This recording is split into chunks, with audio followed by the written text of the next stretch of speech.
Okay, good morning, everybody. I'm Denise Ania from Fire Safe San Mateo County, and welcome to our November Fire Safe meeting.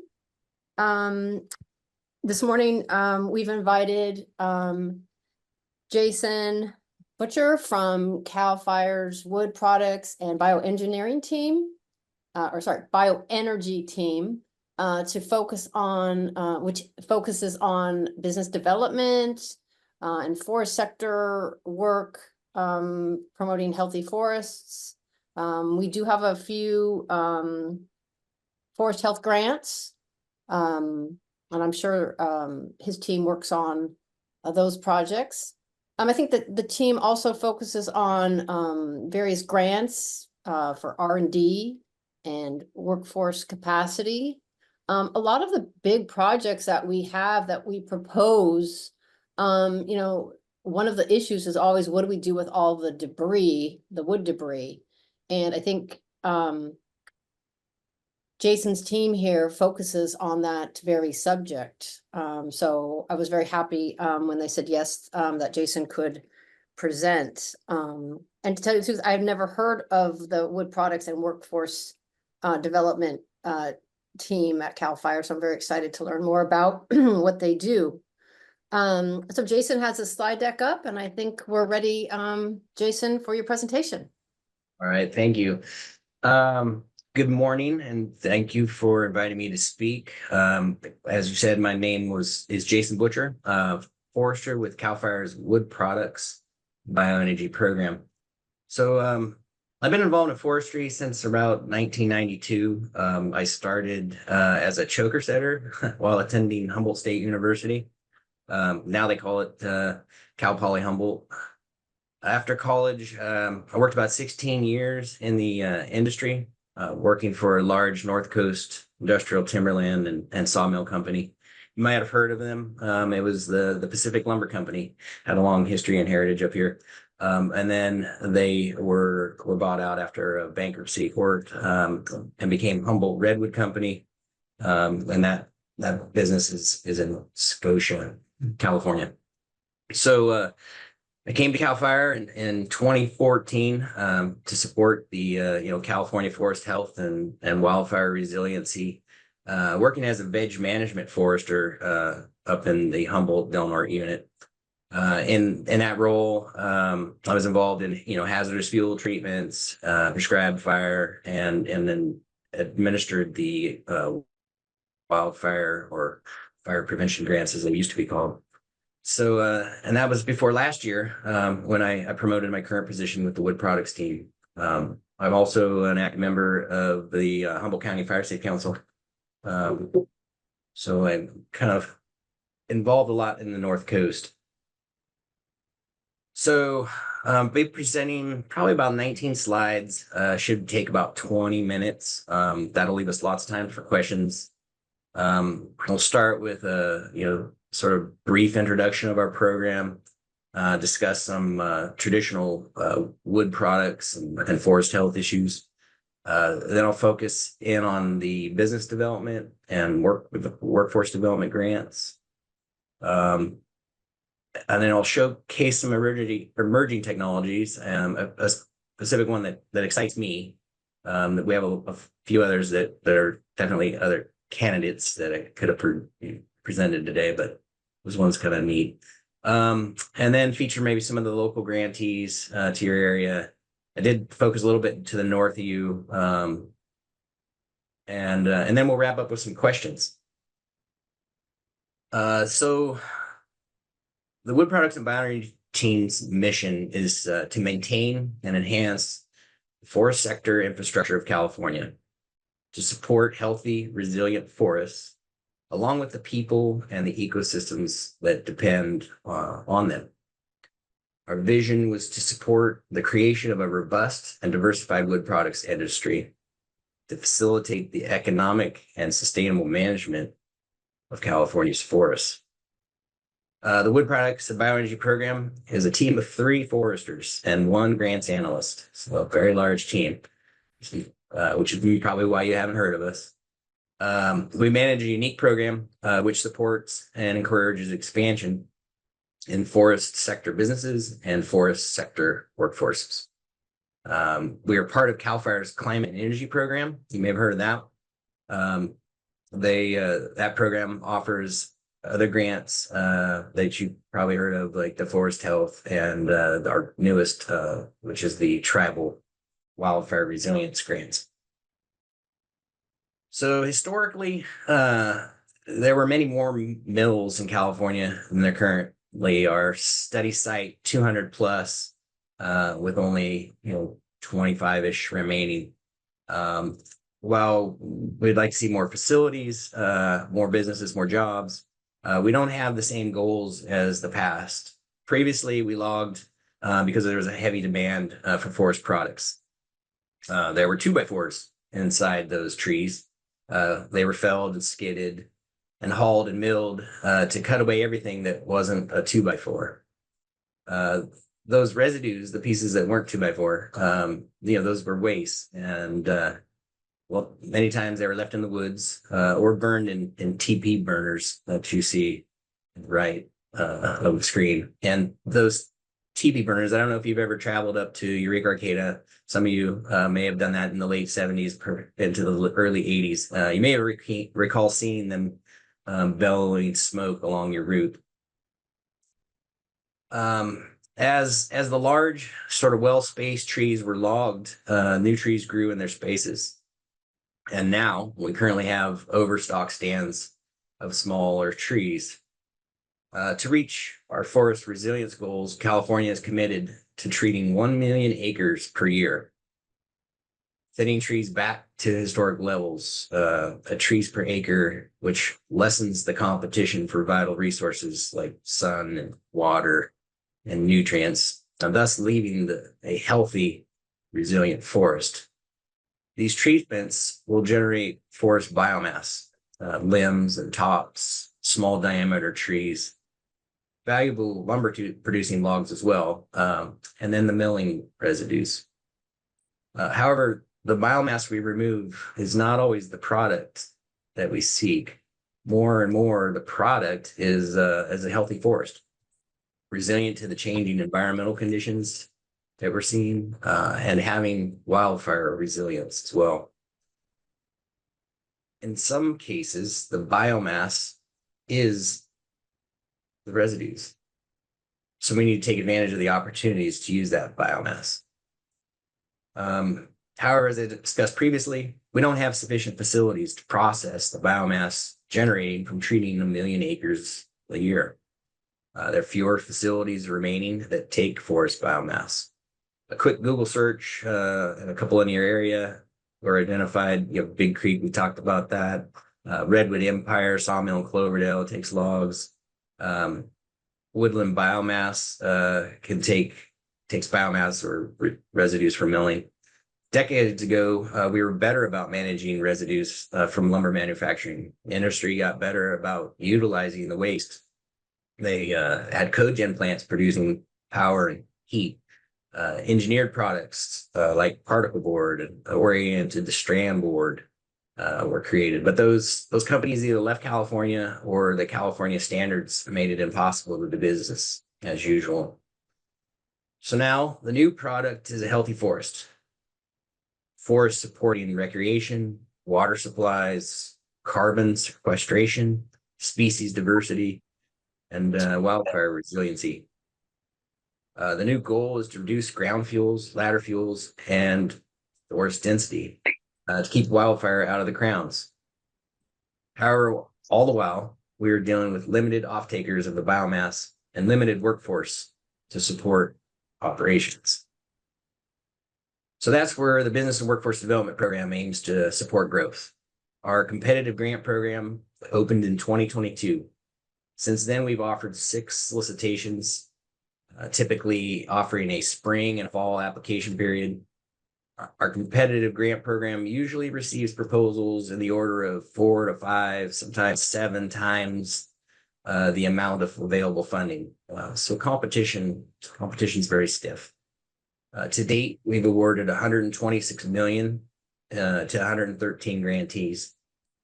Future funding will likely come through the California Climate Investment the CCI, which is a greenhouse gas reduction fund. And then the recently approved Prop 4, the climate bond. Though we don't have any or don't have a dedicated and consistent funding source, sort of get what's left. We were getting general funds that were dedicated, but with the recent reductions, that's sort of dried up. So grants are open. What's interesting about our program is grants are open to all people, for-profit businesses, nonprofit entities, but they've got to support the forest sector businesses, and they need to support forest sector workforce training. The business development grants require a cost share match funding. However, the workforce development and R&D, research and development, do not require a match, but they would have lower award limits.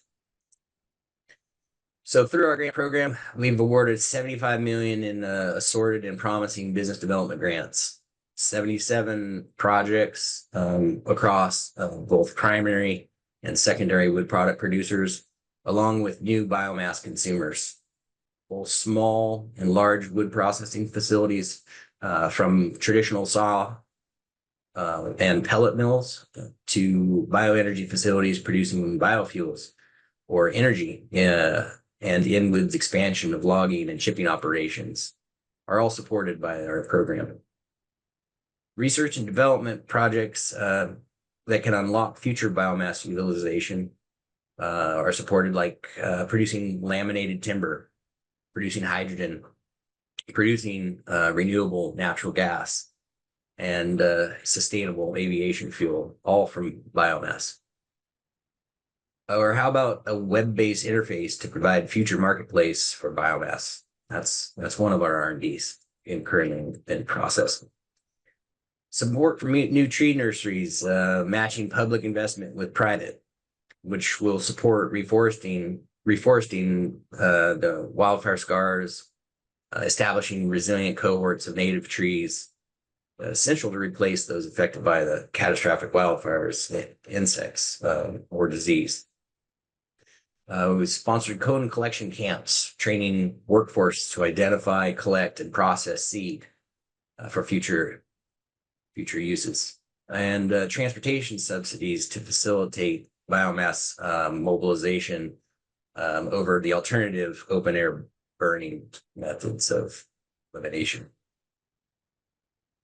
So our program supports clean air by offering cost share awards for carbon compliant equipment. These investments will increase production, reduce emissions, and add living wage jobs. Equipment and jobs aiding in post-fire cleanup, material processing, and repurposing biomass, typically destined for open air pile burning, thus reducing the black carbon and future fire fuels. Our program supports sawmill upgrades and new sawmill startups. Grantees are adding technology improvements to increase throughput, reduce waste, and increase their lumber recovery from the raw logs. These are the types of business development projects program supports. Through the grant program, we have awarded $50 million in workforce development grants, supporting the education of diverse individuals with diverse experiences and backgrounds. 36 projects are being implemented across forest sector categories like firefighting, prescribed fire certifications, and other professional development courses. Hands-on heavy equipment operation training on reel skidders, feller bunchers, and log trucks. Some simulator training as well. Projects that are reaching into high school classrooms to increase the future interest in forestry work, fuels treatment work, and milling technology. We actually have a couple high schools that are setting up small sawmills so they can produce their own lumber and train students in the forestry and milling operations. Training programs solely focus on providing justice-involved marketable skills that support the forest sector employment pathways. This group photo shows a cohort from Reedley College near Fresno. Reedley has a successful program which provides vocational training that manifests into a high rate of employment. The students exiting the program out with employable skills and a Cal Careers profile. Cal Careers is the first step in the state hiring process. Shasta College expanded its successful heavy equipment and logging operations, its HELO certificate program, while broadening student education and experiences in reforestation. The business and workforce development funding was leveraged to take advantage of the program's momentum, and a new registered apprenticeship program was added. Shasta College continues to engage the emerging workforce in forest industry with partners like Sierra Pacific Industries to identify workforce needs. These are the type of workforce development projects our program supports. So cutting edge developments. So this is an interesting new technology being tested. It's a mobile woody biomass conversion unit. The unit integrates a mill, a rotary inverted gasifier developed at SUNY Cobleskill University, micro turbines that produce biopower developed by Power Incorporated, and a life cycle and economic analysis, which was carried out at Berkeley Economic Advising and Research. The unit should process about 500 pounds, bone dry pounds per hour, and generate biofuels, biopower, and biochar.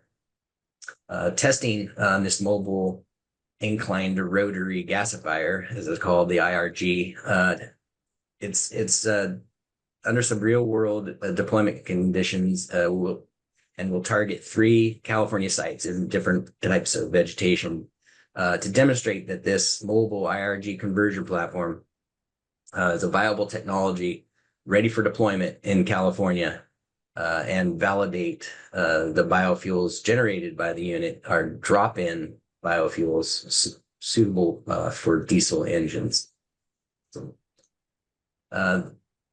And here's a picture of the unit on the back of a 48-foot trailer. The mobile unit, again, does 500 pounds per hour. I'm not sure what the output equation is to that.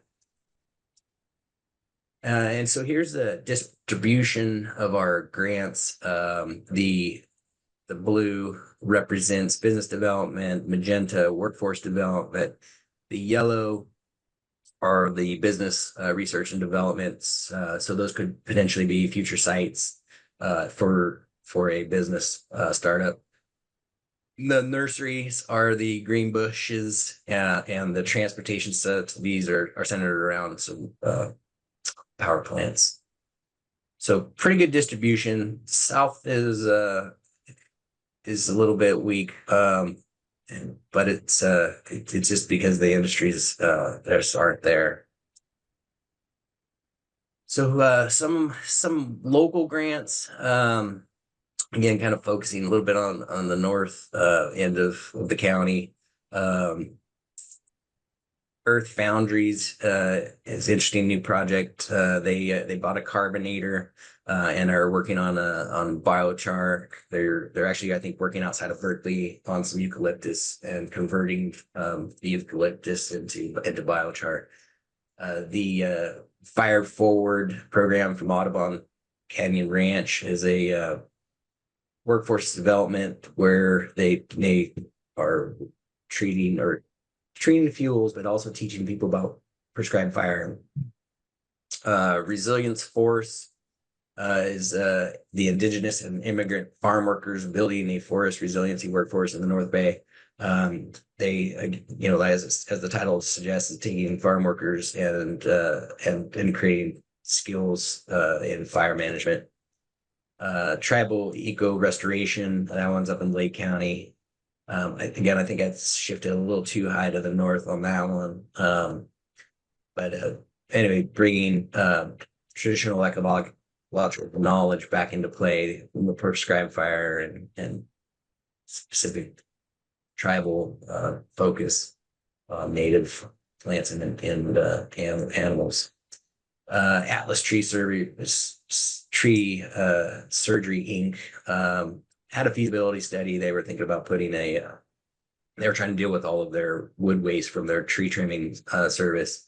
Rather than hauling it to Woodland, they were trying to figure out if they could do something locally, create their own little power plant in Sonoma. Statewide, local core, resiliency job placement, they're treating the core members in biofuels and fuel reduction techniques. And an interesting one is up in a little higher up in Mendocino. Mendocino Forest Products is working on an R&D study for a biomass to power and hydrogen plant up out of Ukiah. Little video.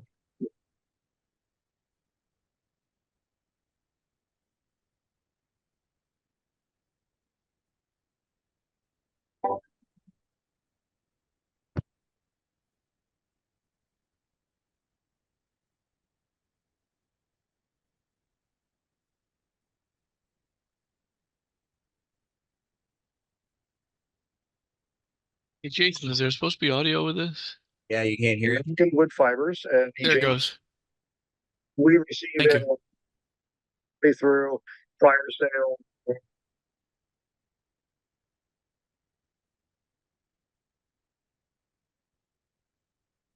If we've lost it again, or at least I have.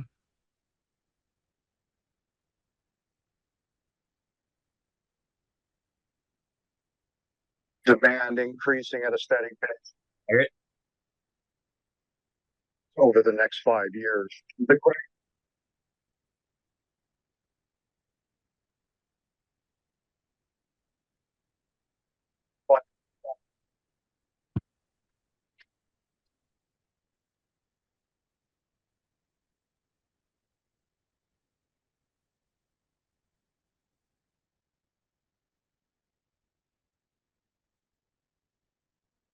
I'm getting it intermittently, but if other folks are getting it, carry on. But I haven't heard from anyone else. Forestation activities. Very hard to cost effectively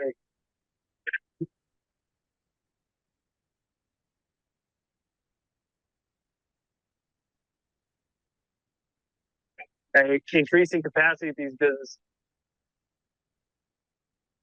solution. We absolutely, as a company, very much appreciate working with Cal Fire. It's been a wonderful experience.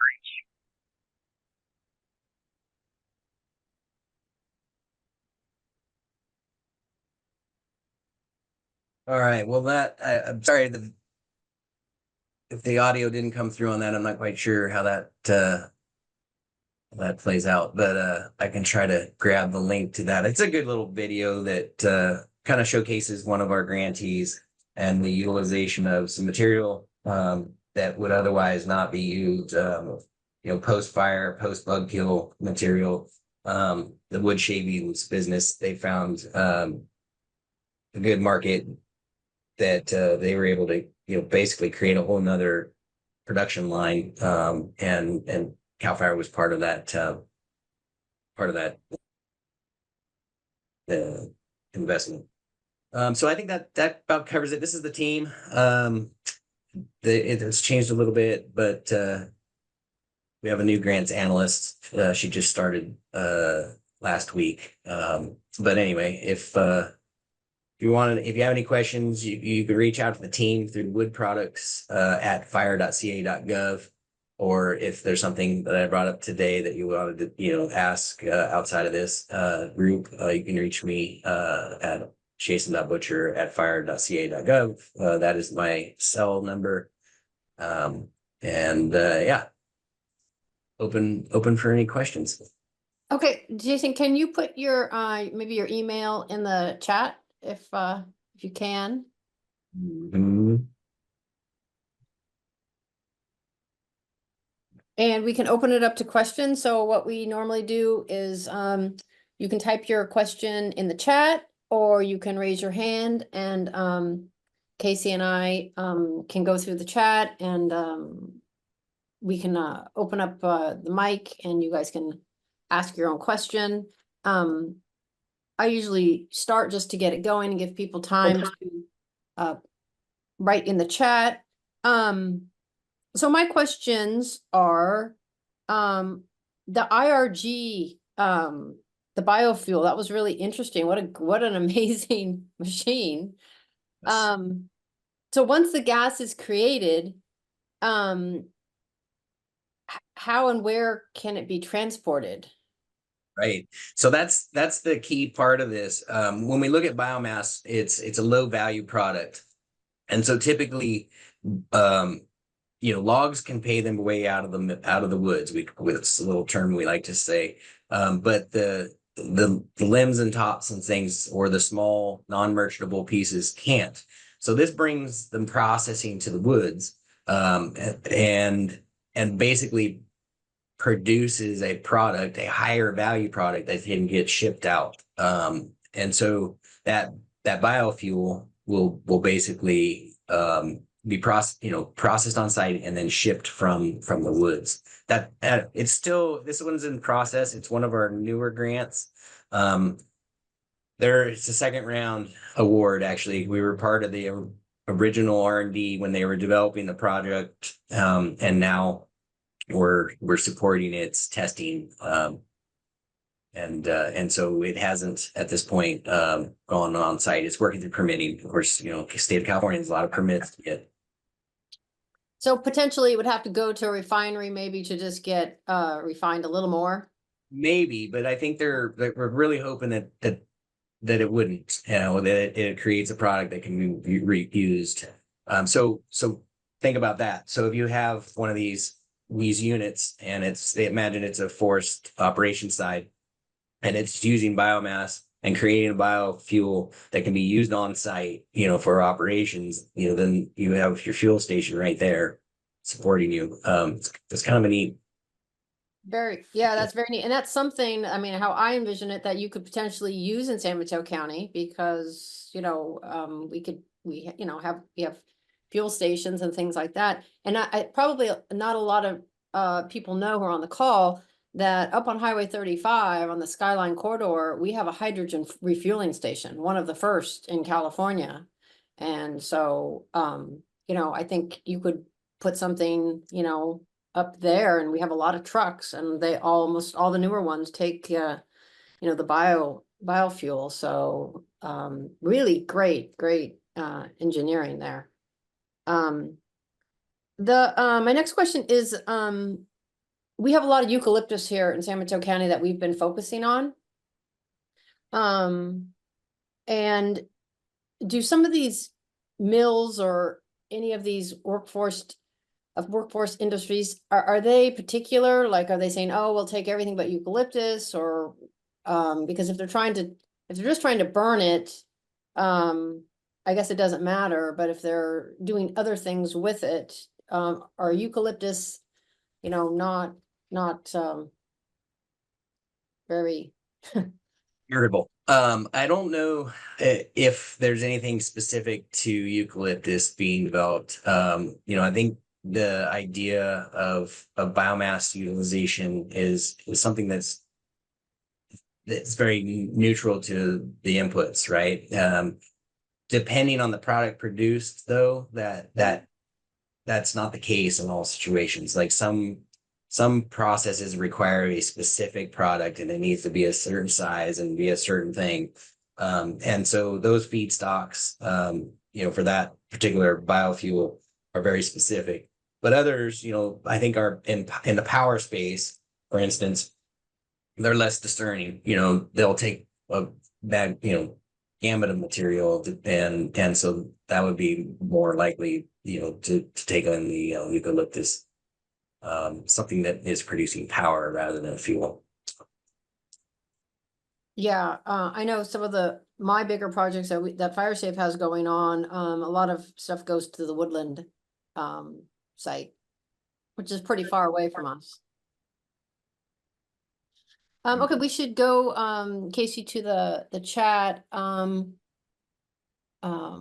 Rick, do you want to just unmute yourself and ask your question?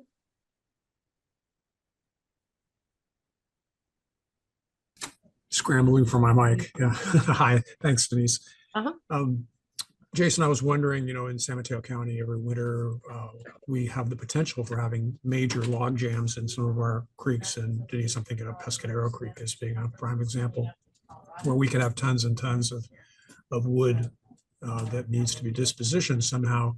Would the piece of equipment that you showed that does, 5 tons an hour, whatever, would that be appropriate for, once the wood is removed, to do something with that wood as opposed to just calling it waste and putting it in the trash, so to speak? Yeah, no, again, the piece of equipment that I showcased is working on a few different forest types in order to just sort of narrow what type of fuels that it can process. And so I know, is it possible that that you're describing could be used? Yes. Is it something that they're going to be testing? No. So in short term answer would be, you just kind of have to keep doing what you're doing. And then as far as the equipment, purchasing standpoint, I'm not quite sure what the value of that equipment is going to be and when they start producing it in bulk. But it might be pretty expensive. That's the challenge, right? Is being able to produce a piece of equipment that you can scale up and make it cost effective. But if something happened today where we found ourselves wanting to make a request, would it just be like a CAL FIRE request and then it would come back with a thumbs up or thumbs down kind of thing? Yeah, well, like I mentioned, we open our solicitations up twice a year, and we have a grant guidelines that you can read, and it kind of describes the types of projects. And I think the framing would be, well, how does this help the wood products industry create healthy viable forests, increase throughput or utilization, or how does it help workforce? I mean, you have to frame it in sort of that, with those lenses in place. Understood. And Timothy, I see your response. Thank you for your feedback there.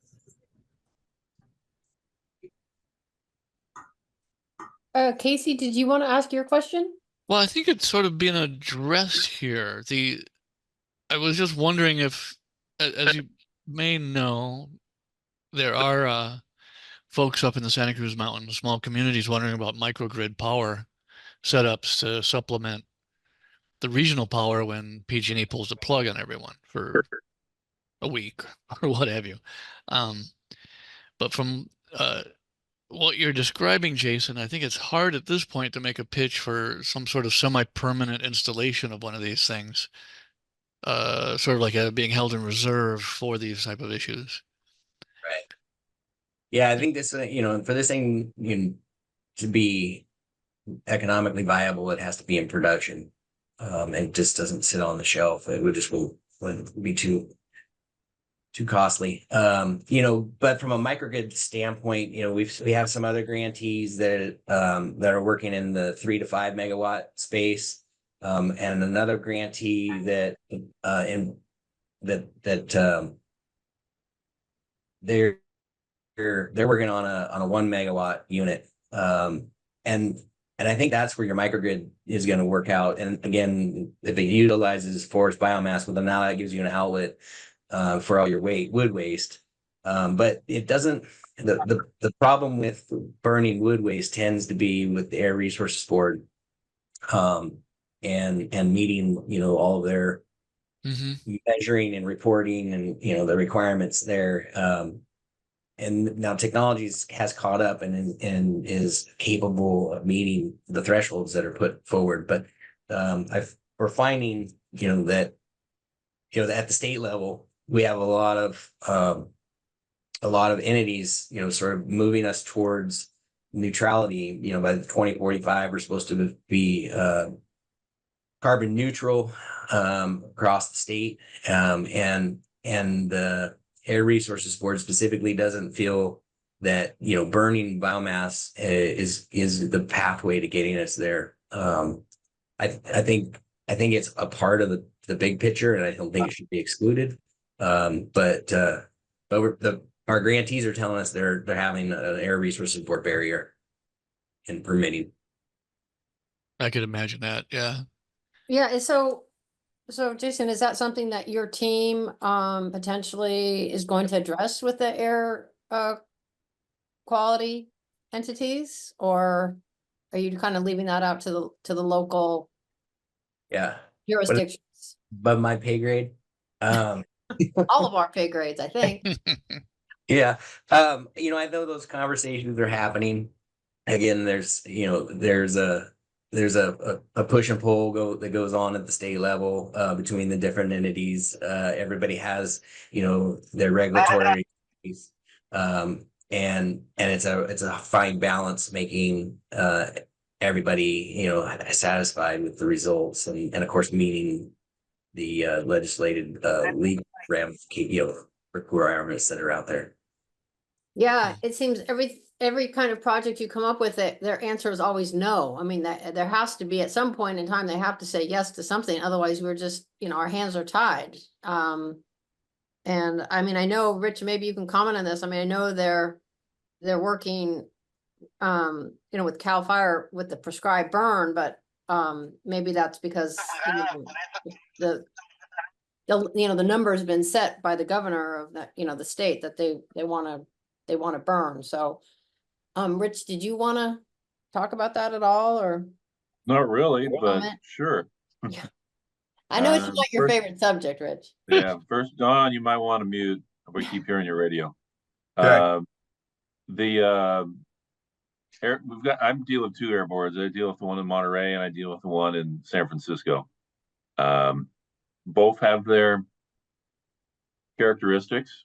Both can be challenged depending on the project. I mean, at the moment, we're having some very good luck with the San Francisco board on the air burners. MBARD down south, better than they were a year ago. Let's put it that way. As far as prescribed burns, it's hit and miss. Depends on who the meteorologists you deal with.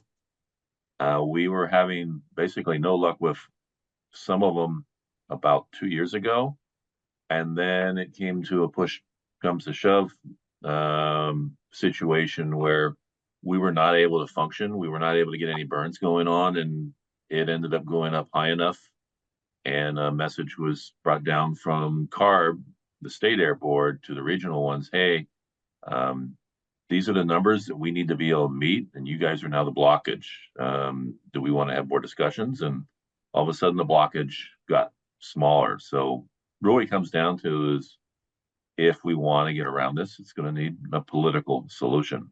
And I think this Fire Safe Council is very lucky that we have a lot of, I think on this call right now, there's probably 4 aides on this call listening from the legislators, and enough said by me. Yeah, I mean, a lot of our projects, you know, are utilizing chippers, and then when we have big debris, we're hauling it, I mean, you know, hundreds of miles. I mean, that can't be good for air quality either, or traffic, and it just ups the, you know, the cost of all these projects so significantly. I just think that, you know, there has to be some happy mediums, and I think we're all, you know, need to work towards that. I'd love to have air quality come out and like look at some of our projects and say, hey, how, you know, be part of the solution. How do you propose we do some of these really large, you know, forest health and fire prevention grants, and have them be part of the solution as well, instead of, you know, being more of an obstruction is to the projects. Well, as I have no problem admitting, is I've made that offer numerous times to San Francisco Air Board, and they've out and out refused to come out to see projects, and I don't understand why. I mean, I'd want to get out of the city. Well, we used to have air quality, Bay Area air quality come to our meetings. Rich, you remember that. So, and that was, I thought, helpful.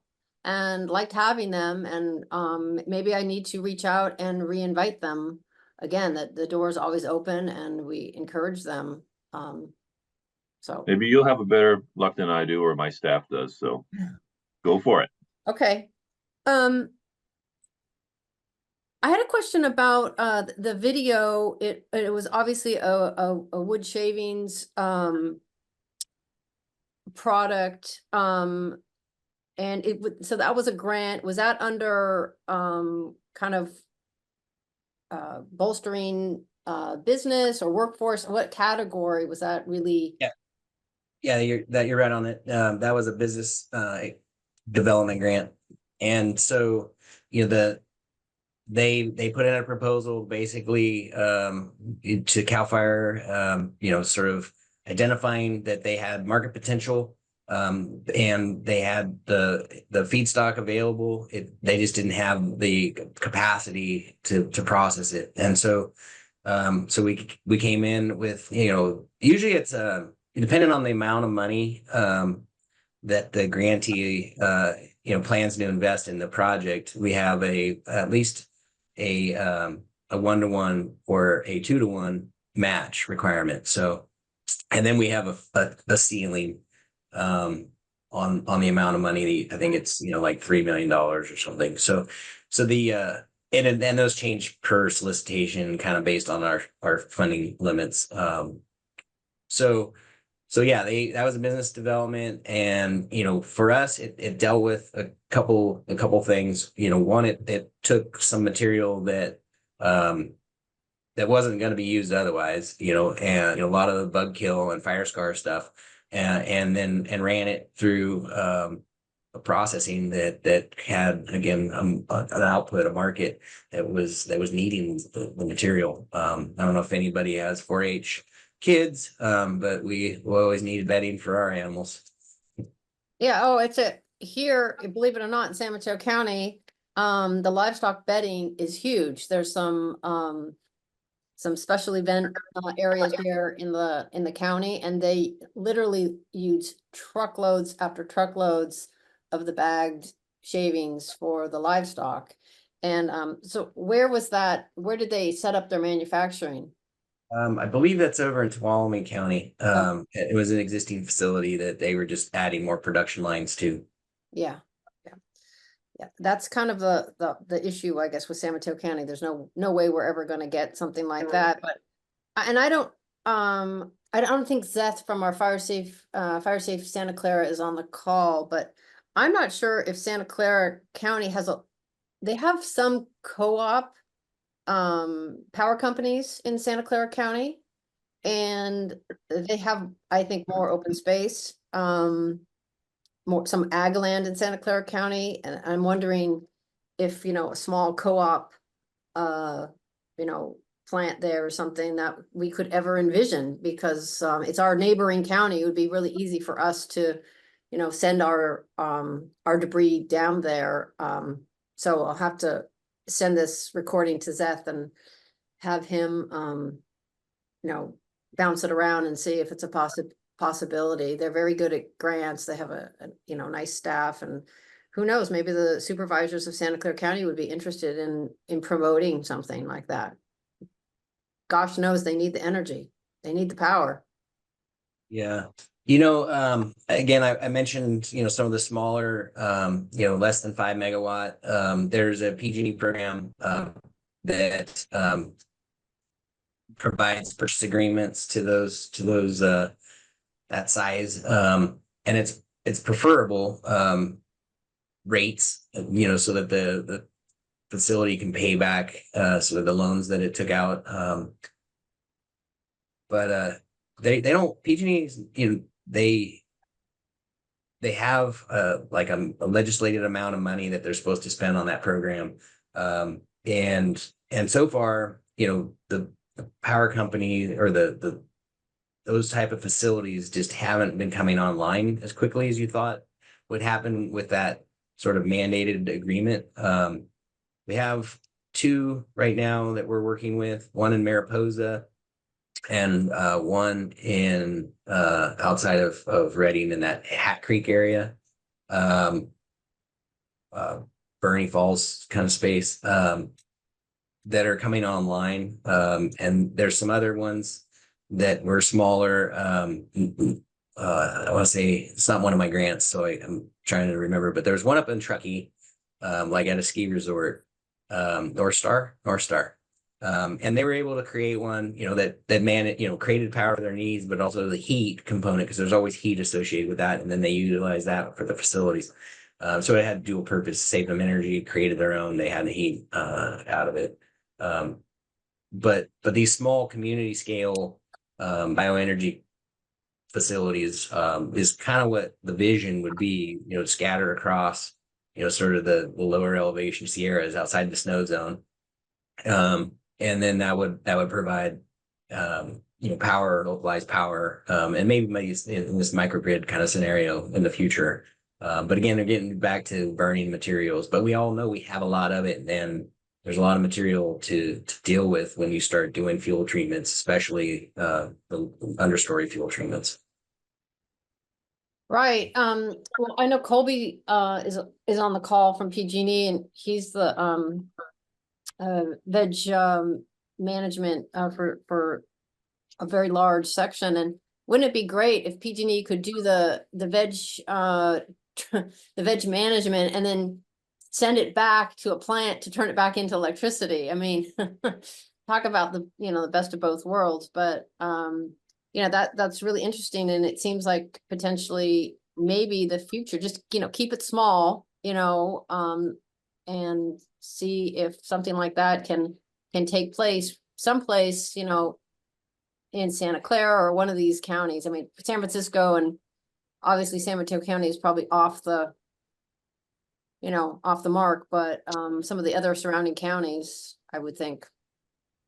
It really depends on what you can get the people, your neighbors, to buy in on, and the value that's associated in their minds. If the fuel reduction component is huge, the repurposing, reusing, locally, I think is huge. But then, the sort of connotations and the eyesore and the additional traffic patterns that happen, that tends to get people that excited.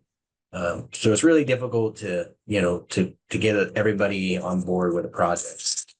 But that's the first step, like Rich was saying, getting the Air Resources Board to come out to projects, that's the first step. It just takes getting everybody, to look to a common solution. So, I don't see any more questions in the chat. I do see, I think it's Timothy Federal who put some info on about SB 1339, which I'm not familiar with.